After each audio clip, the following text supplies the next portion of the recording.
RCP Singh ने हर हथकंडा अपनाया, लेकिन बहुत देर कर दी मेहरबान आते आते। पार्टी बनाई उसमें भी देरी, राजनीति में आए उसमें भी देरी, अब बिल्कुल विलय किया उसमें भी देरी। हालांकि देखिए प्रशांत किशोर के छत्र छाया में आ गए हैं। तो जी प्रशांत किशोर, सच बात है कि प्रशांत किशोर की हालिया रैली फ्लॉप हुई है। प्रशांत जी किशोर चुनाव में अच्छा प्रदर्शन नहीं कर पाए, लेकिन जो आज भाजपा और जदयू के लोग दावा कर रहे हैं कि जी दोनों जहरीले सांप, जी एक तरफ चिराग पासवान की पार्टी उनको लगातार सीएम के चेहरे के तौर पर प्रोजेक्ट कर रही है, जी बार बार सीटों की डिमांड कर रही है। पूरे नॉर्थ इंडिया में सबसे बड़ा दलित चेहरा चिराग पासवान को बनाकर प्रोजेक्ट कर रही है। इस बार सीएम की कुर्सी के लिए नो वैकेंसी है, हम जी नीतीश कुमार को ही प्रोजेक्ट करेंगे सीएम और वही हमारे चेहरा होंगे। और दूसरी तरफ उनकी पार्टी रात भर में पूरे पटना में बैनर पोस्टर लगा देती है कि बिहार का मुख्यमंत्री कैसा हो तो चिराग पासवान जैसा हो। लेकिन उपेंद्र कुशवाहा ने एक आंदोलन छेड़ दिया है कि नहीं, इसे कराकर ही रहेंगे। और जब उपेंद्र कुशवाहा इस कड़ी में आगे बढ़े हैं, चाहे शिक्षा सुधार रहा हो, जातीय गणना हो, कोलोजियम सिस्टम हो, उपेंद्र कुशवाहा अक्सर उसमें कामयाब रहे हैं। भाजपा हरी सैनी को जहां बिहार में, वहीं राजभूषण वो केंद्र में स्थापित क्यों करती है? उसे पता है कि मलाहों का जो वोट बैंक है वो ईबीसी का एक बड़ा वोट बैंक है, और मलाह का नेचुरल टेंडेंसी रहा है टुवर्ड्स बीजेपी। अगर मुकेश सैनी हट जाएंगे तो ये वोट छिटक जाएगा। और इसीलिए परसों कार्यक्रम किया गया था राम के निषाद, और जिसमें हरीश सहनी और राजभूषण निषाद के अलावा दिलीप जायसवाल भी मौजूद थे। नोरमा ग्रुप, जो सोचता है वो करता है। आपके अपने सपनों का आशियाना। नमस्कार, मैं विकास सिंह राजपूत और आप देख रहे हैं रातों रात बुलेटिन, जहां पर वादे के अनुसार घड़ी में सुबह के 7 बज रहे हैं और मैं और मेरे संपादक डॉक्टर नमन मिश्रा आपके सामने खबरों की पूरी पेटारी जो है वो लेकर हाजिर हो गए हैं। आप लोग चाय पी रहे होंगे क्योंकि सुबह के 7 बज रहे हैं, तो मोबाइल का साउंड को बढ़ा लीजिए और कुर्सी पर बैठ जाइए। खबरों की रफ्तार जो है हम शुरू करते हैं और सीधा हम अपने संपादक से जुड़ते हैं। और पहली खबर बेहद अहम इसलिए क्योंकि नीतीश कुमार को डबल झटका जो है वो लग रहा है। नीतीश कुमार के डबल दुश्मन बिहार में तैयार हो गए हैं सर। जी देखिए, आपको पता था, हमें पता था, दर्शकों को भी ये बात पता थी, आरसीपी सिंह जन सुराजी होने जा रहे हैं। लेकिन इससे कितना फायदा दोनों पार्टियों को होगा, इस पर चिंतन मनन बातचीत शुरू हो जाएगी। मुझे देखिए लग रहा है कि सीधी सीधी बात यह है, आरसीपी सिंह ने हर हथकंडा अपनाया, लेकिन बहुत देर कर दी मेहरबान आते आते। पार्टी बनाई उसमें भी देरी, राजनीति में आए उसमें भी देरी, अब विलय किया उसमें भी देरी। हालांकि देखिए प्रशांत किशोर के छत्र छाया में आ गए हैं, प्रशांत किशोर को मेंटर मान लिया है, तो अब राजनीति में इनके जो एक सड़ांध आ गई थी उसे दूर कम से कम प्रशांत किशोर कर देंगे। हालांकि देखिए एक बात सच है, कहा जाता है कि राजनीति में जिसको धोती पहनने नहीं आता हो खुद, वो दूसरे का धोती बांधेगा तो कितना अच्छा से पहनाएगा, खुल जाएगा कहीं भी। तो प्रशांत किशोर, सच बात है कि प्रशांत किशोर की हालिया रैली फ्लॉप हुई है। प्रशांत किशोर चुनाव में अच्छा प्रदर्शन नहीं कर पाए, लेकिन जो आज भाजपा और जदयू के लोग दावा कर रहे हैं कि दोनों जहरीले सांप हैं, मैंने नीरज कुमार का बयान भी सुना, जहरीले सांप कह रहे हैं। आरसीपी सिंह के बारे में उनको पता होगा कि साथ में काम कर चुके हैं। प्रशांत किशोर उनको आसपास भटकने नहीं देते नीरज कुमार को कभी, तो उनके बारे में तो नहीं कह सकते हैं। रही बात प्रशांत किशोर की, तो प्रशांत किशोर बिहार नहीं देश की राजनीति के एक बहुत बड़े चेहरे हैं। उनके पास, सच बात है कि प्रशांत किशोर के पास चेहरे बड़े बड़े नहीं थे, रिसोर्सेस बड़े बड़े नहीं थे, इस वजह से उनका जो कहा जा सकता है कि राजनीति जो है वो प्रॉपर पटरी पर नहीं आ रहा था। लेकिन प्रशांत किशोर यही तो करते आए आज तक, या सोचिएगा मेरे विश्लेषण को, आज तक मैं करता आया।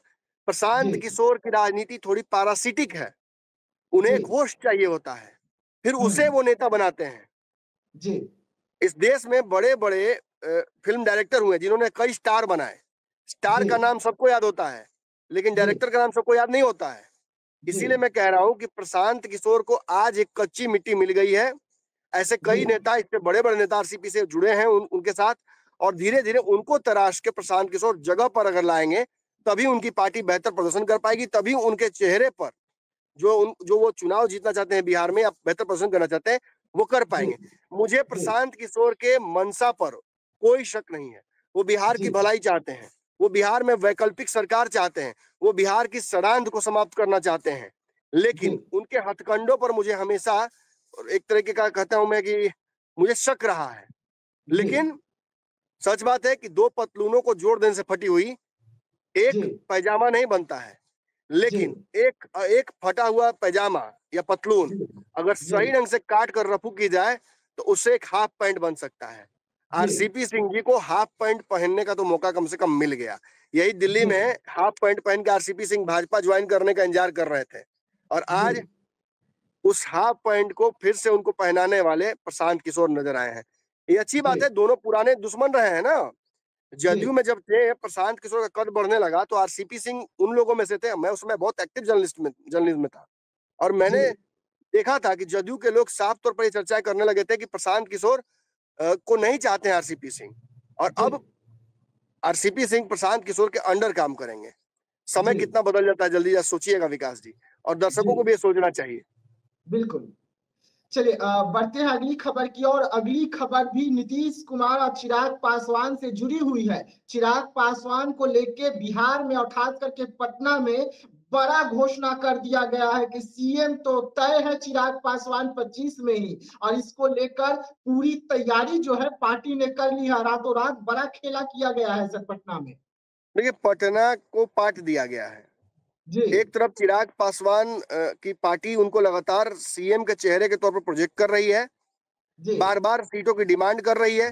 पूरे नॉर्थ इंडिया में सबसे बड़ा दलित चेहरा चिराग पासवान को बनाकर प्रोजेक्ट कर रही है, जो कि गलत भी नहीं है। काशीराम, मायावती, रामविलास के बाद अगर देखा जाए तो चिराग पासवान ही एकमात्र चेहरा है जो दलितों को रिप्रेजेंट कर रहे हैं।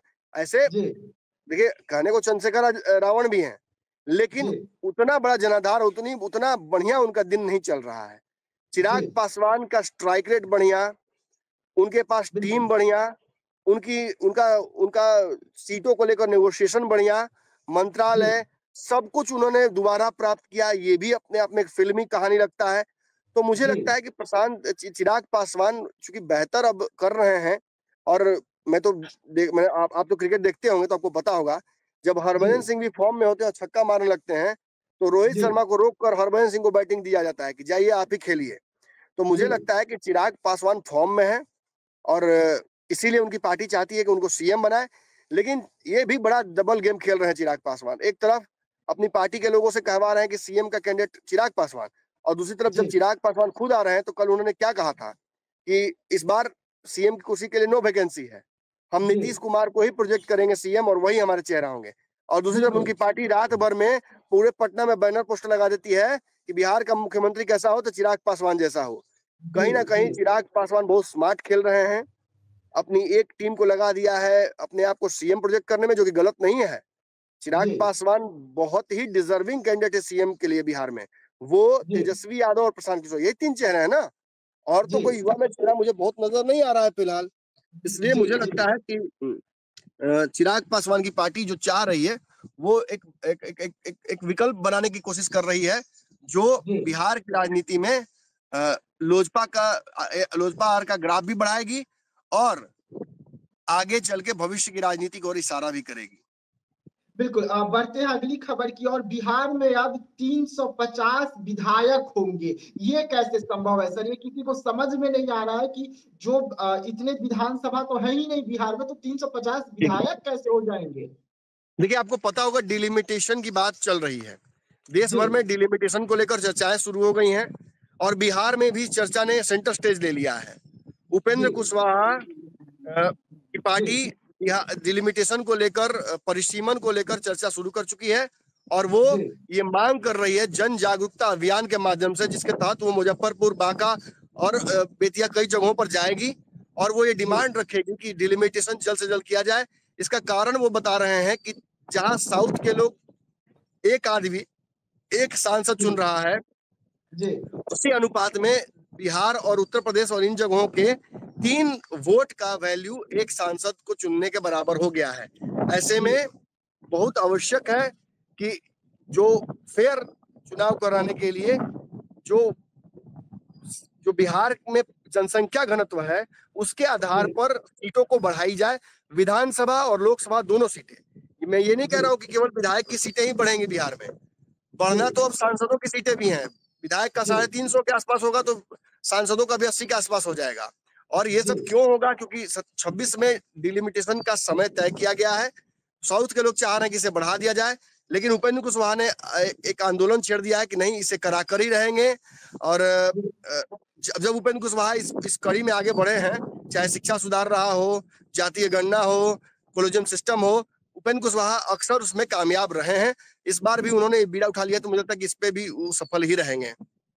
जी, बढ़ते हैं अगली खबर की ओर। तेजस्वी यादव ने बीजेपी पर सर्जिकल स्ट्राइक कर दिया है। देखिए, बीजेपी के देश के प्रधानमंत्री नरेंद्र मोदी का बिहार आगमन है, बीजेपी तैयारी कर रही है, लेकिन इसी बीच में बीजेपी पर सर्जिकल स्ट्राइक तेजस्वी यादव का और उससे बड़े नेता बीजेपी के जो है वो फरार हो गए हैं और सीधा राजद के पास पहुंच गए हैं। और सिर्फ बड़े नेता ही नहीं सर, जबकि उनके साथ में लगभग 100 से अधिक कार्यकर्ता जो बीजेपी के थे वो भी राजद का दामन थाम लिए। और ये बड़ा खेला मोदी आगमन से पहले बिहार में हुआ है और बीजेपी के नेता राजकिशोर प्रसाद जो है वो अब राजद वाले हो गए हैं, राजद के नेता हो गए हैं।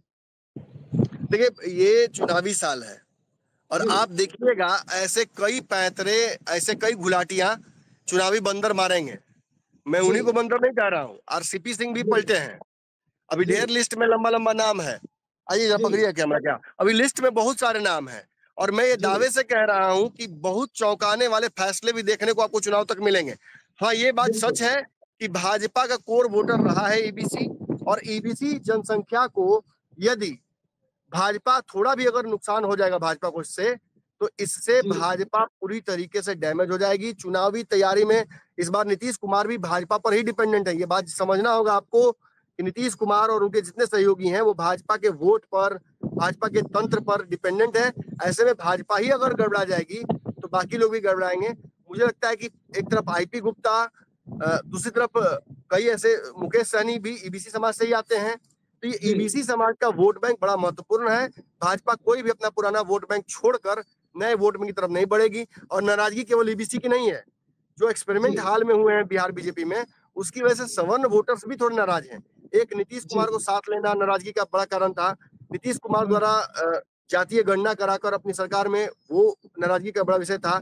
सम्राट चौधरी और नित्यानंद को आगे बढ़ाने से भी जो सवर्ण नेता हैं या वोटर्स हैं वो थोड़े नाराज हुए थे। लेकिन क्योंकि इतना विराट सम्राट चौधरी ने अपना कद बना लिया है भाजपा में, योगी हो गए हैं बिहार के, इसकी वजह से उनको हटा पाना या उनको छोड़कर उनके आगे बढ़ पाना तो संभव नहीं है।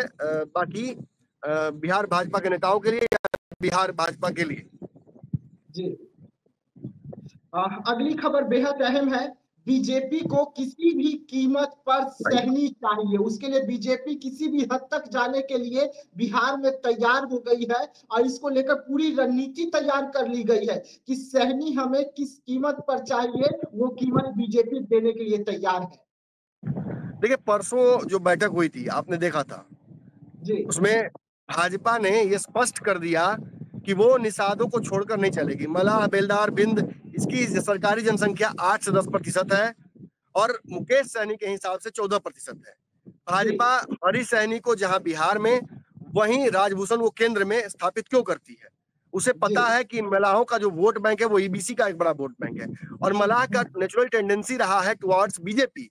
अगर मुकेश सहनी हट जाएंगे तो ये वोट छिटक जाएगा और इसीलिए परसों कार्यक्रम किया गया था राम के निषाद, और जिसमें हरीश सहनी और राजभूषण निषाद के अलावा दिलीप जायसवाल भी मौजूद थे।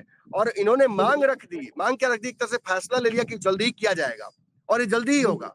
निषाद आयोग बनाया जाएगा, मलाह मछुआरों के लिए एक आयोग बनेगा जो उनके हितों की रक्षा करेगा। इससे 1 महीने पहले आपने देखा होगा, 1 महीने का मतलब 20 दिन पहले हुआ है, हरीश सहनी ने एक कार्यक्रम किया था, नाव रैली। इस रैली में हजारों नाविकों को नाव को बुलाया गया था। नाविकों का रजिस्ट्रेशन हुआ, उनको नौकरी देने की बात हुई, नाव का रजिस्ट्रेशन हुआ, उनका इंश्योरेंस हुआ और इसी कड़ी में अब आयोग भी बनाया जा रहा है।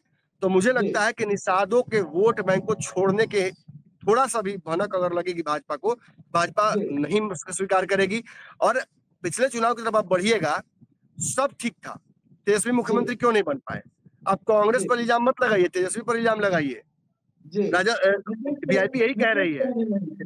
बिल्कुल, मुकेश सहनी प्रेस कॉन्फ्रेंस से उठकर भागे थे, तेजस्वी ने पीठ में छुरा घोपा था, और यदि वो नहीं घोपते तो वो सीटें, वो वोट मलाहों का, ईबीसी का तेजस्वी यादव को जाता और वो मुख्यमंत्री बन जाते हैं। इसीलिए मुझे लगता है कि भाजपा ये समझ गई है कि मुकेश सहनी इस बार उधर है, MYM में यदि हो गया तो भाजपा सरकार नहीं बना पाएगी, तेजस्वी सरकार बना लेंगे।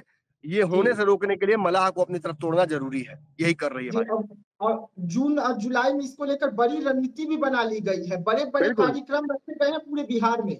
जिलों में जाएंगे, जो जो सीटें चिन्हित की गई हैं मलाहों की, उन सीटों पर बड़ी रैली होगी, जागृति अभियान होगा, बताया जाएगा कि हम आपको जल्द ही एक आयोग दे रहे हैं जिसके तहत आपको नौकरी मिलेगी, आपको इंश्योरेंस मिलेगा, नाव का रजिस्ट्रेशन होगा, ये सब होगा।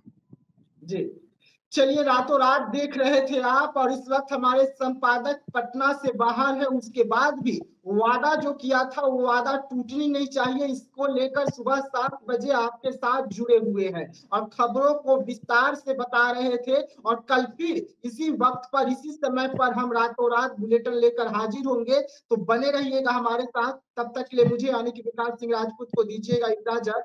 धन्यवाद। पैनोरमा ग्रुप, जो सोचता है वो करता है। अगर ये वीडियो पसंद आई और वह बिहार के राजनीति और बिहारियत से सरोकार रखेनी तो सब्सक्राइब बटन दबा के चैनल के सब्सक्राइब कर ली। ओजे एगो घंटी बा, ओकरा बटन दबा देला से कुल सटीक और मारक खबर रुआ मुफ्त में मिल जाई। अगर रुआ पत्रकारिता के हमनी के नया प्रयोग में सहयोग कर चाहतानी तो ज्वाइन बटन दबा दी। पेटीएम नंबर नोट कर ली 9386816700। धन्यवाद।